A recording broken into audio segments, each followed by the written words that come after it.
So I'm here today with the Auralic Vega S1 streaming DAC, as well as the power supply that is an optional accessory. Now this is a DAC that comes in at just under $2,000.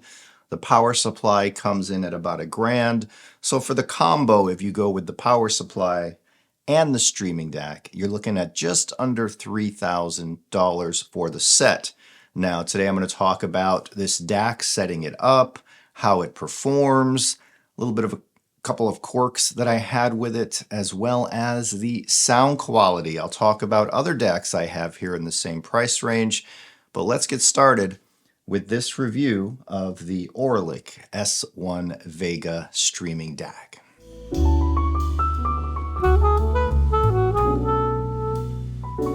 I hope you're all having a wonderful day. So DACs, there's no shortage of DACs in the hi-fi audio market. There's no shortage of streamers.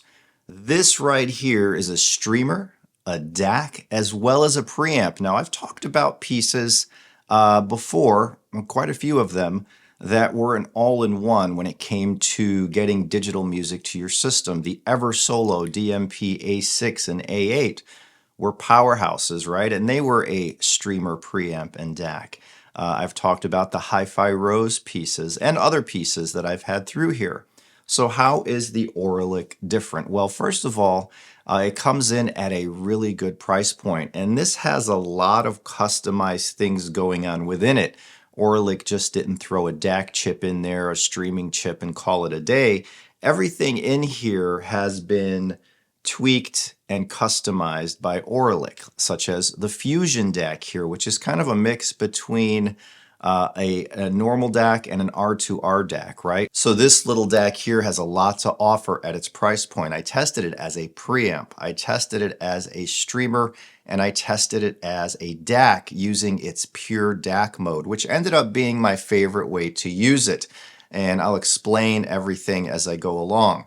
So when this arrived from Auralic, they sent it to me with the power supply. When I first set it up, I let it run in for a bit just on its own without the power supply. I wanted to see how it performed, how it sounded, because I've learned over the years that a really good power supply can really help to smooth out and refine the sound. And with streaming and DACs, this goes a long way into taking away that digititis that we hear. You know, we used to complain about digital music sounding kind of digital, gray, harsh, raggedy, thin. That was back a long time ago. These days, digital streaming, in my opinion, is as good as any other format. And for my taste, better because of the ease of use, the ease of finding new artists through these apps, right? Such as Tidal, Qobuz, Spotify. They recommend new music to you based on what you've been listening to, and you can go down a rabbit hole of never-ending discovery of new musical artists. That's one thing I really love about digital streaming. As far as setup, I took it out of the box. I set it up according to the instructions. I downloaded the Lightning app from Auralic, and it took all of 5 minutes to have this thing up and running and listening to music. One thing I really love about it as a streamer and DAC is you can stream direct from the app, such as Tidal. Tidal Connect works with this. Tidal Connect does not work with the HiFi Rose streamers, for example. You can hook up to Spotify. Spotify Connect works with this, and it sounds beautiful. Other streamers, such as the PS Audio AirLens and others, do not work with Spotify Connect, or if they do, they're really glitchy and have a lot of dropouts. So this one right out of the gate worked really well with Tidal Connect and Spotify Connect. Now adding in my Qobuz credentials into the Lightning app from Auralic allowed me to stream Qobuz directly to the unit. Now I will say, using it as a streamer, you have no Wi-Fi option here, so you have to be able to access your Ethernet cable. It takes an Ethernet cable hookup right on the back. You cannot do Wi-Fi. So be sure, if you're looking at this unit, that you're not hooking up through Wi-Fi. So once you're all set up with your network connection by plugging in your Ethernet cable in the back, it's time to set up your outputs going to your amplifier. So the Auralic has both single-ended RCA as well as XLR outputs. I hooked up some Nordost Red Dawns to the XLR outputs, right into the Electro Compagnie 6DX2, ECI 6DX2, And away I went, listening to this as a streamer and a DAC. Now, as a streamer, it was working really good. The artwork displays on the screen so you can see what you're listening to, but if you're far across the room, the screen is pretty small, so you're going to have to squint if you're older like me. Either way, it's a nice looking screen that extends across the front. As a matter of fact, the look of this reminds me of the look of the DCS Lena. Now, the DCS Lena is a high-end, almost exotic DAC, but it looks a lot like this in design, so pretty cool. So once I was all hooked up, I was streaming through the various services, and one thing I noticed about the sound was kind of transparent and a little more gentle than what I was listening to before, which was the live harmony DAC. It was a little more exposed those finer details in a very gentle way, and they would come out in a very nice organic kind of way. But it was a little more transparent than the live harmony DAC, a little more gentle in its presentation, but that live has a lot of punch and impact, right? So moving on through different genres of music, I was listening to bluegrass, I was listening to jazz standards and vocals, I was listening to some modern music, Ethel Cain, Billie Eilish, some EDM. I was listening to all genres of music to make sure that they all sounded pretty good through this DAC, and I was not let down. All right, so one cool thing about the Auralic S1 Vega is there's filters, and you can kind of change the tone. So you can go into the menu, which is very small, but you have tone mode and filter mode. Tone mode, you can go clear or mellow. I just put it on mellow. Filter mode, you have dynamic, precise, balance, or smooth. So I'm going to put this up to balance. And then you have everything set for how you like the sound. So as you can see, it shows it up here. Now I have it as mellow and balanced. So you can kind of alter the sound signature a little bit, and you will notice these more than traditional filters that we see on DACs. As the days went on and I was listening for weeks and weeks, I started to appreciate the sound of this Fusion DAC technology that Auralic has been talking about. And if you go to their website and look up this DAC, they'll explain it in detail of what their Fusion DAC technology is. All I care about is what it sounds like and if it works and there's no bugs, right? So as far as sound quality goes, I was really getting into the sound. It does a really nice sound stage. And when you're looking at DACs in this price point of $2,000-$3,000, most of these DACs are going to sound really, really good. DAC technology today has come a long way. And whether you choose a DAC from company A, company B, company C, I think they're all going to give you something that's really, really good. But there are DACs in these price ranges that stand out a little bit from the rest in what they do. The Auralic S1 Vega, without the power supply first, I'll say, was sounding really, really, really good. I told you transparency, gentle details. It didn't have this big bass slam in the mids.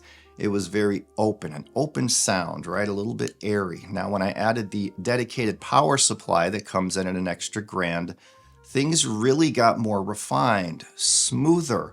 The soundstage expanded a little bit, and things just had a more beautiful sound about them. It was the same characteristic. It was transparent, it was open, the gentle details, and vocals were really, really clear and clean, coming right down the middle.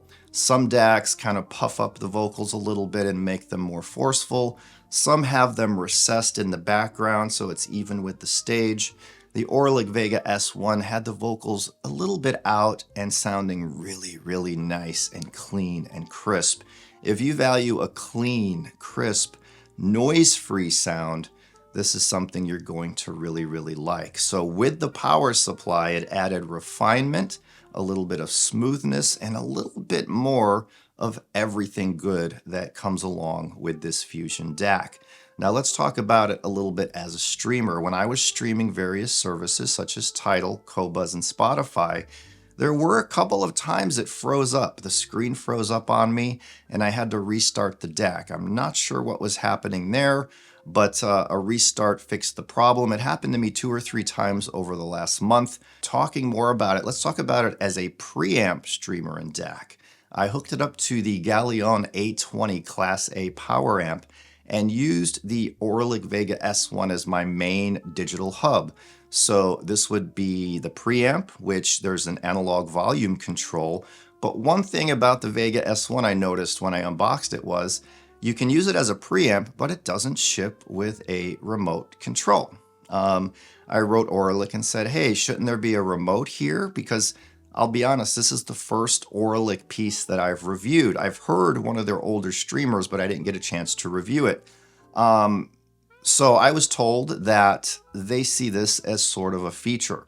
Instead of including a remote, which a lot of people throw off to the side and use their universals, this device allows you to program whatever remote you like to the unit. This way, if you're using it as a preamp, a few clicks in the menu of the S1, you can set up and program your remote to work with it. So you can use it for volume, skipping tracks, etc., etc. The preamp, it was sounding really energetic, big.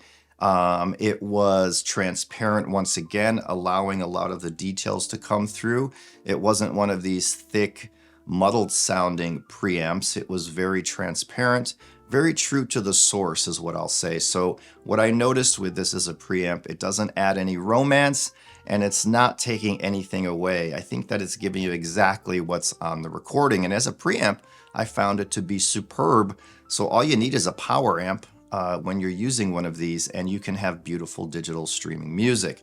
So as a preamp, I really enjoyed it, and I found no faults with it. As a DAC, I love it in pure DAC mode because the DAC sounds really nice and sweet. And let's talk about using it as a pure DAC with, say, my HiFi Rose RS130 streamer going into the DAC. And this is where I really fell in love with this piece because I found the DAC to sound remarkable. Now going from the HiFi Rose into the S1 Vega with its power supply in pure DAC mode brought forth even more refinement, a little more solidity, a larger sound stage, more depth, and a super sweetness to the vocals. All right, so here are 3 DACs. We have the Dana Fripp's Pontus 15th, which is the 15th anniversary version of the Pontus. It's brand new. The Live Harmony DAC. The Pontus is under $2,000. The Live Harmony is $2,700-ish. And the Auralic Vega S1 without power supply is $1,999. With power supply, it's just under $3,000. The Dana Fripp's is a beautiful DAC at around the under $2,000 price point.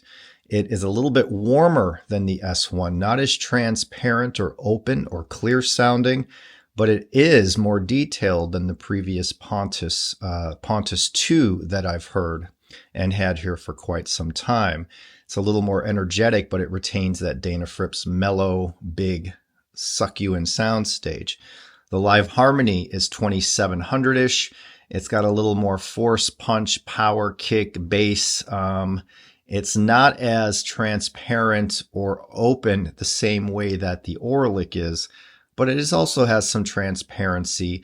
I compared this to a similar sound as the Chord Dave, but for less money. A lot of detail, a lot of sparkle. The Auralic S1 Vega is more subdued. It's a little more mellow than the Live, but it has a more openness and transparency than the Dana Fripp's. It's really a beautiful sound that lets you hear deep into the recordings. So that's kind of my take on these 3 DACs in a quick little nutshell type of thing. So all in all, this is a fantastic product if you're looking for a higher end name, a higher end brand that's known for quality in the audio world. Auralic, they've been around for a long time and they have made a lot of streamers, a lot of DACs, right? And this one is kind of a new style for them. As you're getting a really good preamp that's true to the source. It's not going to color the sound. So if you value that, this is a really good preamp in here. The streamer is lag free because of the memory that's built in. It does a lot of things like the Rose RS130 in the streaming department that I like, right? It has zero lag when you're listening. It records some of the music ahead of time, so when you're playing it back, it's playing it glitch-free and problem-free. It uses memory there as a buffer, so it's really, really cool. It has galvanic isolation as well, this piece. So as a streamer, it sounds and works really good. I did have those couple of freeze-ups, but all in all, it's a very smooth, fast operating lag-free streamer. And I didn't see that in the lower cost all-in-one boxes, right? Here's one thing about the Auralic Vega S1 that's a little strange. You cannot use it as a streamer going to another DAC.